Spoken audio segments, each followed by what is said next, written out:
আপনাদের সঙ্গে রয়েছি আমি পায়েল। এই লোকসভা কেন্দ্র একটা সময় কংগ্রেসের শক্ত ঘাঁটি ছিল, তারপরে ক্ষমতা বদলে তা যায় সিপিআইএম এর হাতে, আর তারপরে এই আসন এখন দখলে রেখেছে তৃণমূল কংগ্রেস। আরো একটা লোকসভা নির্বাচনের মুখে দাঁড়িয়ে রয়েছে এই হাওড়া লোকসভা কেন্দ্র। কি বলছেন এখানকার মানুষ, এখানকার হাওয়া কি বলছে বুঝবো, চলুন আমার সঙ্গে।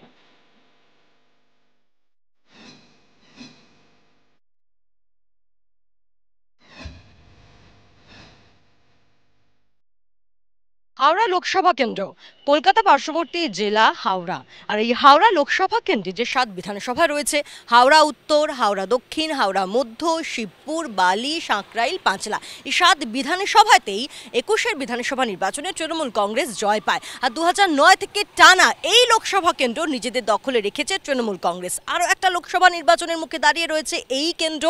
কোন কোন ফ্যাক্টর কাজ করছে জানবো। এই লোকসভা কেন্দ্রে রয়েছে অবাঙালি ভোটার, রয়েছে সংখ্যালঘু ভোটও, অর্থাৎ জনবিন্যাসের নিরিখে একটা মিশ্র পরিচয় বহন করে এই কেন্দ্র। চলুন এই কেন্দ্রের কথা শুনি, হাওয়া বুঝি। লোকসভা লোকাল নিয়ে আজ আমরা চলে এসেছি হাওড়া লোকসভা কেন্দ্রে। আমরা বালিতে রয়েছি। তৃণমূল কংগ্রেসের ভরসার জায়গায় প্রসূন বন্দ্যোপাধ্যায়, অপরদিকে বিজেপি বাজি রাখছেন রথীন চক্রবর্তীকে নিয়ে, আর বামেদের ভরসার জায়গায় আইনজীবী সব্যসাচী চট্টোপাধ্যায়। এই সব নিয়ে আজ এই ত্রিমুখী লড়াই এই হাওড়া লোকসভা কেন্দ্রে কতটা জমজমাট বুঝবো। আমাদের সঙ্গে রয়েছেন 3 দলের প্রতিনিধিরা, রয়েছেন এখানকার আম জনতা, আমাদের সঙ্গে রয়েছে বাম, রয়েছে বিজেপি এবং তৃণমূল কংগ্রেসের কর্মী সমর্থকরা। একে একে যাবো তাদের কাছে, জানবো তারা কি মনে করছেন এবারে লোকসভা নির্বাচনকে কেন্দ্র করে, তাদের কি ভাবনা চিন্তা। শুরুতে আমি তৃণমূল কংগ্রেসের কাছে আসি। আপনাদের দলের যিনি প্রার্থী প্রসূন বন্দ্যোপাধ্যায়, লাগাতার তিনি জিতছেন, আপনারা কি আত্মবিশ্বাসে ভরপুর? তো নিশ্চয়ই। এবার কি টার্গেট মার্জিনটা আরো বাড়ানো? মানুষ জিতছে, তো মানুষই জিতছে বাংলায়। প্রত্যেকটা মানুষ জিতছে। তাদের লড়াই মমতা বন্দ্যোপাধ্যায় করছে, অভিষেক বন্দ্যোপাধ্যায় করছে। আমরা জিতেছি, জিতবো। এখানে কোনো বিরোধী পার্টি কোনো এক্সিস্ট করে না, কোনো জায়গায় নেই, কোনো মাটি নেই। এই মাটিটা সবুজ, নাম তৃণমূল কংগ্রেস, নেত্রী মমতা বন্দ্যোপাধ্যায়। এই উত্তর আমি নেব বিজেপির কাছ থেকে। বিরোধীরা নাকি এখানে নেই? গোটা পশ্চিমবাংলা জুড়ে এখন চোরের রাজত্ব, আর গোটা পশ্চিমবাংলা দেখতে পাচ্ছে শিক্ষিত বেকার যুবকরা আজকে রাস্তায় ভিক্ষা করতে বসেছে। তো এই পরিস্থিতিতে দাঁড়িয়ে পশ্চিমবঙ্গ তথা হাওড়ার মানুষ খুব ভালো মতন বুঝে গেছে। বিগত দিনে বলা হতো এই মাটিটা হচ্ছে লালেদের মাটি, বামেদের দুর্গ। সেই দুর্গকে যেরকমভাবে মমতা ব্যানার্জি সততার ভাবমূর্তি দেখিয়ে, মানুষকে প্রলোভন দেখিয়ে তারপরে এসছিল এখানে তৃণমূল, এখন তৃণমূল সেই চোরেদেরকে তাড়িয়ে ডাকাতে পরিণত হয়েছে। ঠিক এখানে তো একটা প্রশ্ন, আপনাদের দলের যিনি ক্যান্ডিডেট রথীন চক্রবর্তী, তিনি একটা সময় তৃণমূলে ছিলেন, হাওড়ার মেয়র ছিলেন হাওড়া শহরের, তারপরে তাকেই তো নিলেন। কেনিয়াতে কি সচিন তেন্ডুলকর হতে পারেন? যদি সৌরভ গাঙ্গুলি কেনিয়া বা ঘানাতে জন্মাতেন, সৌরভ গাঙ্গুলি হতে পারতেন? তৃণমূলের যে কালচার আছে, সে ওখানে যে থাকবে সে ওরমই হবে। তাই তো উনি লাথি মেরে এসছেন বিজেপিতে, তাই তো লাথি মেরে। বুঝবে, শুনুন, ডাকাতরা চোর বলবে কাকে? ডাকাতরা তো ডাকাতি করছে, সারা ভারতবর্ষ লুট করে নিয়েছে, ওরা আবার কাকে চোর বলবে? ওরা নিজের আগে ঠিক। বিজেপির জন্য যিনি কথা বললেন বড় বড়, তিনি বামেদের ঝান্ডা ধরে ঘুরতেন। পাল্টি খাওয়ার পরে বামেদের দল বদলু কথা। আমি এবার একটু বামেদের কাছে আসি। তৃণমূল কংগ্রেস, বিজেপি, এই দুই ফুলের মাঝখানে আপনারা নিজেদেরকে কোথায় দেখছেন? এখন গোটা ভারতবর্ষ হচ্ছে যে তরুণ ভোটার সব থেকে বেশি, আর আমাদের প্রার্থী আইনজীবী তরুণ অংশ, ফলে আমরাই হচ্ছে আগামী ভবিষ্যৎ, পশ্চিমবঙ্গের ভবিষ্যৎ, এটা আমরা মনে করি, যা গোটা ভারতবর্ষের রাজনীতিকে নিয়ন্ত্রণ করি। ইস্যু কি, কোন কোন ইস্যু নিয়ে আপনারা আম জনতার দরবারে যাচ্ছেন? বাংলা এখন সব থেকে বড় ইস্যু হচ্ছে চোর ধরো জেল ভরো, চোর ধরো জেল ভরো। উত্তর পাল্টা, বিজেপি রেপিস্ট, পুরো দেশকে লুটেছে এরা, পুরো দেশকে এরা লুটেছে। যত এমএলএ আছে সব রেপিস্ট। বামকে জিজ্ঞেস করো 34 বছর কি করেছে, 34 বছর কি করেছে। এদের জন্য বাম শূন্য হয়েছে। এরা হারমাতগিরি করে বামকে শূন্য করে দিয়ে আবার বিজেপিতে পালিয়েছে, জামা প্যান্ট চেঞ্জ করে। বিজেপি মানেই তো ধর্ম নিয়ে রাজনীতি, এছাড়া আর কিচ্ছু নেই। যে সমস্ত দুনিয়ার চোরগুলো এদের পার্টিতে গিয়ে সিকিউর, এছাড়া আর বিজেপির আর কোনো অস্তিত্বই নেই। ধর্মের জন্য ভিক্ষা করা যায়, এদেরকে 10 টাকা দেওয়া যাবে, কিন্তু ধর্মের নামে ভোট দেওয়া যায় না। বাংলায় কিছু হবে না, ধর্মের নামে সুশ্রুড়ি দিয়ে বাংলায় কিছু হবে না। না। কটা ইউনিভার্সিটি করেছে, কটা মেডিকেল কলেজ করেছে। বিজেপির ফেসবুক মুসলিম পাকিস্তান ছাড়া কোন রিলিজিয়াস ব্যাপার ছাড়া 5 মিনিট যদি বক্তব্য রেখে দেখাতে পারে তাহলে আমরা এখান থেকে চলে যাব। করা হয়েছিল শুভেন্দু ঘুষ খাচ্ছে। ধর্ম নিয়ে রাজনীতির অভিযোগ তৃণমূল করছে। আমি বিজেপির কাছে উত্তর নেবো। সারা বাংলা সন্দেশখালির দিকে তাকিয়ে আছে। লজ্জা লাগে মহিলা বলে, একজন মহিলা মুখ্যমন্ত্রী পশ্চিম বাংলার, সেখানে দাঁড়িয়ে রাত্রি 12টায় দরজায় টোকা পড়ে। আর এই দাদারা যারা বলছেন এদের বাড়িতেও মা আছে, এদের বাড়িতেও বোন আছে, বাড়ির মায়েদের বোনেদের রাত্রিবেলায় নিয়ে গিয়ে ঘন্টার পর ঘন্টা নৃশংস অত্যাচার চলছে। বিজেপি ওরা যে বলছে, তো এতদিন তখন এখানে কোনো বিরোধী নেই। ভোট আগেরবার লোকসভায় 296 ভোটে জিতেছিল ওরা। আগেরবার এই বিধানসভায় ওরা জিতেছে 5700 ভোটে। সেই ভোটগুলো যে বিরোধী শূন্য বলছে না, বিরোধী শূন্য কোথাও নয়। বামেদের কাছে আসি, আপনারা কোন কোন ইস্যু নিয়ে যাচ্ছেন? কোন কোন ইস্যু নিয়ে যাচ্ছেন? প্রধান ইস্যু হচ্ছে কাজ। এসব ভুল ইস্যু কথা বলছে। প্রধান ইস্যু আমাদের দেশে হচ্ছে গরিবের সংখ্যা বাড়ছে, বেকারের সংখ্যা বাড়ছে, কাজ চাই, শিক্ষা চাই, এটাই প্রধান কথা। ইউপিএ 1-এ চাই এই ইস্যু নিয়ে। ইউপিএ 1-এ বামপন্থীরা 100 দিনের কাজের লড়াই করেছিল, সেই কাজকে ফিরিয়ে আনতে হবে। আমি আসি হ্যাঁ। 34 বছর কিছু করতে পারলে না, বড় বড় কথা। এ বাবা ছেড়ে দাও, 34 বছর কিছু করতে পারলে বড় কথা। 34 বছর ছোট টাইম আছে না, কিছু করতে পারলে না। 34 সাল মিঠা পানি नहीं दे सका, ऊपर बात कर रहा है। বামেরা একটা সময় শিক্ষা নিয়েছে, 34 বছরে শিক্ষা পেয়েছে, অবৈতনিক শিক্ষা পেয়েছে। আমরা কাজের দাবিতে লড়ছি, আমরা শিক্ষার দাবিতে লড়ছি। 30 বছর রাজত্ব করে তো কিছু করলো না। এখন তো সবার চোখ খুলে গেছে, কি করছে না করছে। ওই কন্যাশ্রী, যুবশ্রীতে কিচ্ছু হবে না। 34 বছরে খালি ওনাদের জিজ্ঞাসা করুন যে একজন নেতা মন্ত্রী কাউকে জেলে নিয়ে যেতে পেরেছে কিনা। ওনার দিদি কমিশন করেছিল, কোটি কোটি টাকা কমিশনে খরচ হয়েছে, একজনকেও জেলে নিয়ে যেতে পেরেছে কিনা এটা জিজ্ঞাসা করুন। দুর্নীতি ইস্যু এখানেই। উনি বলছেন বিজেপির নেত্রী বলছেন বাড়িতে মা বোন আছে কিনা। কই মণিপুরে মা বোন ছিল না? মণিপুরে হাতরাস আর উন্নাও কর রাজত্বে চলছে এখানে। মণিপুর ইস্যু, হাতরাস ইস্যু তো মণিপুর হাতরাস তো আছে সামনে। গুলিয়ে দেবার রাজনীতি তারাই করে যারা গলাবাজি করে। বাংলার বুকে নতুন ইস্যু আমরা প্রত্যেকে জানি, সন্দেশখালি, শেখ শাহজাহান, অর্থ দুর্নীতি, চাকরি দুর্নীতি। মণিপুর ইস্যু কিছু চেঞ্জ হয়নি, পথ একদম কাপড় জামা চেঞ্জ হয়ে, ঠিক বলেছে এরা। শেখ শাহজাহান ছিল সিপিএম এর প্রোডাক্ট, আজকে তৃণমূলে গেছে। শেখ শাহজাহান সিপিএম এর, আপনাদের দলের ক্যান্ডিডেট তো তৃণমূল থেকে বিজেপিতে এসেছে। এখানে চোর চেঁচাচ্ছে। রথিন চক্রবর্তী হচ্ছে তৃণমূলের প্রধান, আজকে বিজেপিতে গেছে। ওরা একই দল, তৃণমূল বিজেপি এক, চোর এবং আচ্ছা, বামেদের বক্তব্য আসবো, তৃণমূল বিজেপি এক আসবো, সবার কাছে আসবো, একে করে। সুশান্ত ঘোষের উত্তরসূরি এরা সুশান্ত ঘোষের উত্তরসূরি। এদের বলার কোনো অধিকার নেই। এরা কঙ্কাল কাণ্ডের অধিনায়ক। 34 বছর বাংলাটাকে চিবিয়ে খেয়েছে। কন্যাশ্রী, যুবশ্রী দেখিয়ে যেটা যায় না, ও মানুষের এখন চোখ খুলে গেছে। লক্ষের ভান্ডার, 20,000, 26,000 বেকাররা কোথায় যাবে? আজকে তাদের ভবিষ্যৎটা কোথায় যাবে বুঝতে পারছে। ছাড়ুন, রায়টা বেরোলে ওদের ঘুমোতে হবে ঘরে গিয়ে। আচ্ছা, বাংলায় নতুন রাজনীতিতে সংযোজন। এই পশ্চিম বাংলার বুকে এখন কুকথার রাজনীতি।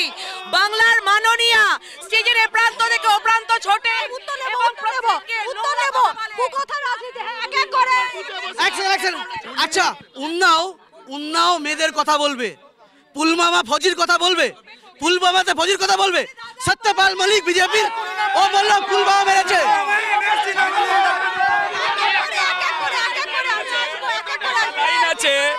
এরা এখানে দুজন চেঁচাচ্ছে, দিল্লিতে গিয়ে একসাথে কফি খাচ্ছে, পাটনাতে গিয়ে জোট করেছে, সীতারাম ইয়েচুরি মমতা ওখানে বিরিয়ানি খাচ্ছে। বাম তৃণমূল জোটের কথা বলছে বিজেপি, বাম তৃণমূল জোটের কথা বলছে? বাম তৃণমূল জোট যেটা বিজেপি বলতে চাইছে সেটাকে আমরা পরিষ্কার একটা কথা জানি যে যত আপনার আগে সিপিএম এর ছিল সবাই বিজেপিতে কন্ডাক্ট হয়েছে, কজন এসে তৃণমূলে? এটা বাজে কথার পরিপ্রেক্ষিতে কথা বলে কোনো জিনিসকে চেপে দেওয়া যায় না এইভাবে। চেপে দেওয়া হচ্ছে, চেপে একটা সাধারণ কথা, এদের বিজেপিদের পার্টি করতে গেলে রাম বাম এদের দরকার। আমাদের দিদি, আমাদের মায়ের কন্যাশ্রী, যুবশ্রী, রূপশ্রী দরকার। আমরা মেয়েদের কন্যাশ্রী, যুবশ্রী, রূপশ্রী দিয়েছি। আমরা কন্যাশ্রী, আমরা রামকে নিয়ে রাজনীতি করিনি। সাংসদ প্রসূন বন্দ্যোপাধ্যায় তার আমলে কি কি পেলে? কিচ্ছু পাইনি, দেখতেই পাই না। এই তো পৌরসভার নির্বাচনটাই করলো না, সাংসদ হয়েছে। বালি পৌরসভার নির্বাচন আজও হয়নি, পৌরসভার নির্বাচন হয়। এই উত্তর নেবো, এই যে এত এক সেকেন্ড, পুরসভার নির্বাচনটা এখন হলো না বালিতে, হাওড়াতে, কেন? বিজেপি দেয়, বিজেপি, হ্যাঁ বিজেপি করতে দেয়নি। আমরা তো তাও আমরা উন্নয়ন করে যাচ্ছি। হাওড়া পৌরসভার ভোট, বালি পৌরসভার ভোট আটকেছে সাংবিধানিক পদে বসে।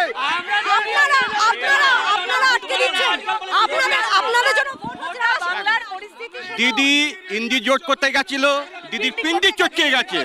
ঠিক আছে, এক সময় কংগ্রেসের স্লোগান ছিল হাম দো হামারা দো, সিপিএম এর স্লোগান ছিল বিজেপি কোনো পার্টি না, চামচিকি কোনো পার্টি না। জনগণ দেখিয়ে দিয়েছে শূন্য। আর তিনি পুরসভা ইলেকশনটা হচ্ছে না কেন? তার কারণ হচ্ছে এদের চুরি। বালিকে হাওড়ার সাথে মর্জ করবে, আবার ডিমার্জ করবে, আর টাকার হিসাব দেবে না। মামা বাড়ি আছে, চুরি করেছে বলে জন্য হচ্ছে না নির্বাচন।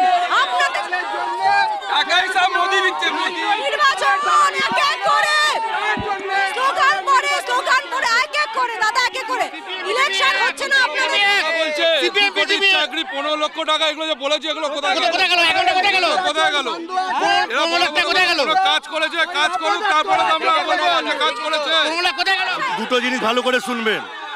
তৃণমূলের যারা এখানে আছেন প্রতিনিধি আর বিজেপির যারা প্রতিনিধি, এদের যে ক্যান্ডিডেট দাঁড়িয়েছে এরাও তৃণমূল, তৃণমূলের যে ক্যান্ডিডেট দাঁড়িয়েছে তেরাও তৃণমূল। এক, দ্বিতীয় হচ্ছে তৃণমূল আর বিজেপির বাইনারি, একই মুদ্রার এপিড আর ওপিড। ভালো করে শুনুন না আমার কথাটা, আমাদের বলতে দিতে হবে। পশ্চিমবাংলার ইতিহাসে বামপন্থীদের বাদ দিয়ে লোকসভা নির্বাচন করা যাবে না। এইবার শুনুন আমার কথা, যারা 5% 4% বলছে তাদের বিধায়ক, তাদের লোকসভা যিনি জিতবেন তিনি কালকে বিজেপিতে চলে যাবেন না, তার গ্যারান্টি দেবে। অভিযোগ পাল্টা অভিযোগ, বুড়ি বুড়ি অভিযোগ, বামেরা করছে অভিযোগ, তৃণমূলও পাল্টা অভিযোগ শোনাচ্ছে, রয়েছে বিজেপির অভিযোগ। একটা ছোট্ট বিরতির পর ফিরছি লোকসভা লোকাল। আজ আমরা রয়েছি হাওড়ার বালিতে।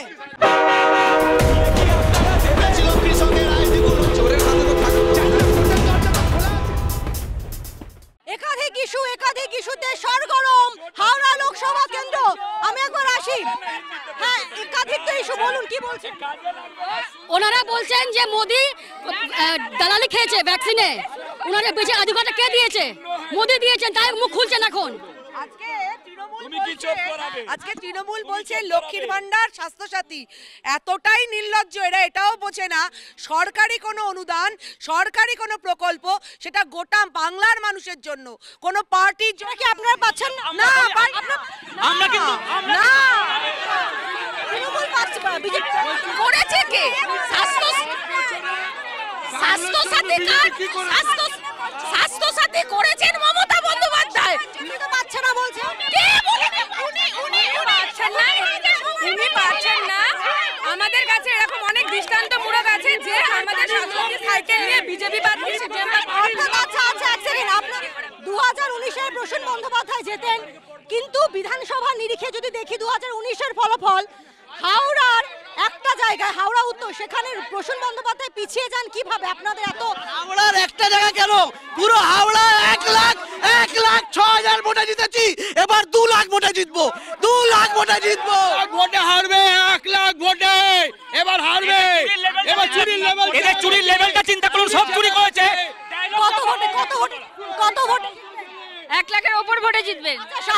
স্বাস্থ্যসাথী এইসব কিছু পান আপনারা? একদম না, আমাদের আধার কার্ড দিয়ে চেঞ্জ করতে পারি। আমাদের মুখ দেখা যায় না, মুখ দেখা মোদি ভ্যাকসিন দিচ্ছিল না, গোটা দলকে দিয়েছেন, গোটা ইন্ডিয়াকে দিয়েছেন, কিন্তু এনারা নাম যাচাই করে। কেদারনাথ হসপিটাল গরিবের হসপিটাল, রানা চ্যাটার্জি জেতার পর বলেছিল ওটা ভেঙে রিভার্সন হবে, উনি নার্সিং হোম করবে বলে কেদারনাথ কি হলো? আপনাদের আপনাদের আপনাদের তো একটা সময় এক সেকেন্ড আপনাদের শক্তহাটি ছিল হাওড়া, হাওড়া সেখান থেকে দাঁড়িয়ে আপনাদের এই অবস্থা, কোন থাকা অবস্থা হলো কেন? তাহলে দীর্ঘদিন রাজ্যে বামফ্রন্ট থাকার কারণে অ্যান্টি ইনকাম্পেন্সি হয়েছে। এখন এরা 11 বছর আছে, এদের বিরুদ্ধে ইনকাম্পেন্সি আছে, তাই তৃণমূল হারবে, বিজেপি হারবে, বামপন্থীরা ক্ষমতায় আসবে। বামপন্থী ক্ষমতায় আসবে এতটা হবে কি চোরেরা কি তুলে পৌঁছে গেছে ওরা ফিরিয়ে আনতে পারবেন সব ভোট তো বামপন্থীদের যে অবস্থা, বামপন্থীদের আজকে কথা বলতে দাও, বামপন্থীদের যে অবস্থা আমি অত্যন্ত বিনীতভাবে জিজ্ঞেস করতে চাই, 34 বছর রাজত্ব করার পরে 34 বছরের যে রাজত্ব হলো, তারপরে আপনি সারা পৃথিবীতে একটা দল দেখাতে পারবেন যে দলটা 34 বছর পরে আপনারা আবারও জিতবেন হ্যাট্রিকের পর আরো মানুষের ভোটে জিতবো, মানুষের ভোটে জিতবো। উনি বললেন কেদারনাথ হসপিটালে রানা চ্যাটার্জি জেতার পরে বলে দিয়েছিলেন যে কেদারনাথ হসপিটালটা করে দেবেন। হ্যাঁ উনি করে দেবেন, আমাদের দিদি সেইটা মেনে নিয়েছেন, কারণ ওরা শেষ করেছে স্বদেশ চক্রবর্তীকে। কথা জিজ্ঞাসা করুন, যারা এত নীতিগত কথা বলে দেশের সম্পত্তি বিক্রি করতে হচ্ছে কেন? দেশের সম্পত্তি কেন বিক্রি করতে হচ্ছে? যারা এত বড় বড় নেতা ঠিক করলো, আমাদের যখন ভোট বলেছিল হোয়াইট হবে, সেই টাকা তো সবার অ্যাকাউন্টে পাঠাবে, কোথায় গেল? কোথায় গেল সেই টাকা? সিপিএম বালিতে ডাক্তার খুন করেছে আর আমরা ডাক্তারকে এমএলএ তৈরি করেছি, এটাই হচ্ছে তফাৎ। বালিতে আমরা ব্ল্যাক মানি টাকা এখনো আসেনি। ব্ল্যাক মানি আমি এখানে দাঁড়িয়ে দিচ্ছি, যদি নরেন্দ্র মোদীজি কোথাও বলে থাকে আমি আমি আমি আমি আমি টাকাটা ফেরত নিয়ে আসবো, আমি বলছি এখানে দাঁড়িয়ে বলছি, যদি না ভাষা বোঝে অশিক্ষিত আমরা বলছি এখানে দুর্ভাগ্যের বিষয় এরা এখানে লড়ছে, শিক্ষামন্ত্রী খাদ্যমন্ত্রী জেলে কেন? ত্রিমুখী লড়াই যে কতটা জমজমাট হাওড়া লোকসভা কেন্দ্রে তা আপনারা বুঝতেই পাচ্ছেন। এই হাওড়া লোকসভা কেন্দ্র ভোট দান করবে ঠিক ৫ম দফায় 20শে মে। শেষ করছি এখানে, দেখতে থাকুন জি 24 ঘন্টা। বাংলার আওয়াজ, বাঙালির আবেগ, জি 24 ঘন্টা।